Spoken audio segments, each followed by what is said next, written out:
pound of that same merchant's flesh is thine. The court awards it, and the law doth give it. Most rightful judge. And to cut this flesh from off his breast, the law allows it, and the court awards it. Most learned judge. A sentence. Come prepared. Tarry a little. There is something else. This bond doth give thee here no jote of blood. The words expressly are a pound of flesh. Take then thy bond, take thy pound of flesh. But in the cutting, if thou doth shed one drop of Christian blood, thy lands and good are by the law of Venice confiscate unto the state of Venice. Oh, upright judge! Mon Dieu! Outlearned judge! Is that the law? Thyself shall see the act, for thou urgest justice. Be assured thou shalt have justice more than thou desirest. Oh, learned judge! Mon Dieu! Oh, learned judge! I take the offer then. Pay the bond thrice, and let the Christian go. Here is the money. Soft, the Jew shall have all justice. Soft, no haste, he shall have nothing but the penalty. Oh, Jew! An upright judge! Oh, learned Jew! Therefore prepare to cut off the flesh. Shed no blood, nor cut less nor more, but just a pound of flesh. If thou takest more or less than a pound, be it much so much as makes it light or heavy in the substance, or the division of the 20th part of one poor scruple. Nay, if the scale do turn but the estimation of a hair, thou diest and all thy goods are confiscate. A second Daniel! A Daniel Jew! Now, infidel, I have you on the hip. Why doth the Jew pause? Take thy forfeiture. Give me my principal and let me go. I have it ready for thee. Here it is. He hath refused it in open court. He shall have merely justice and his bond.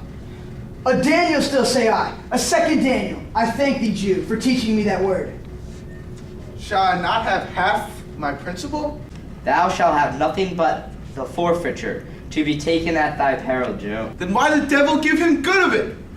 I shall stay no longer for the question. Tarry, Jew, the law hath yet another hold on you. It is an act in the law of Venice, if it be proved against an alien, that by direct or indirect attempts he seeks the life of any citizen, the party against the which he doth contrive shall seize one half his goods. The other half comes to the privy coffer of the state. And the offender's life lies in the mercy of the Duke only, gainst all other voice. In which predicament I say thou standest. For it appears by the manifest proceeding that indirectly and directly too thou hast contrived against the very life of the defendant, and thou hast inquired the danger formerly by me rehearsed. Down therefore and beg mercy of the Duke. Beg that thou mayst leave to hang thyself, and yet thy wealth being forfeit to the state.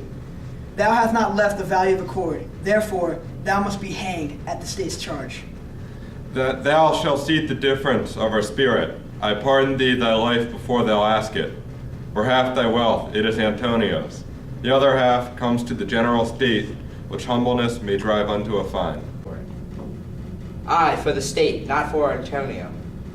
Nay, I take my life and all, pardon not that.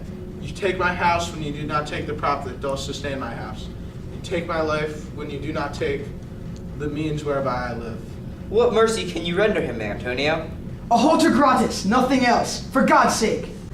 So please my lord the Duke and all the court to quit the fine for one half of his goods. I am content, so he will let me have the other half in use to render it upon his death unto the gentleman that lately stole his daughter. Two things provide more, that for this favor he presently become a Christian.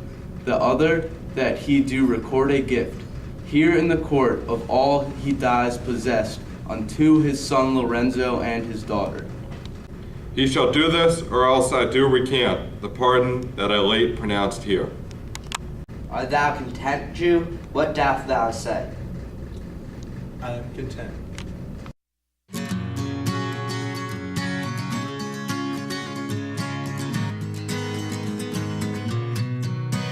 Welcome home, where the faucets drip at night. Welcome home, where the screen door don't hang right. Welcome home, the only you'll ever fight because you love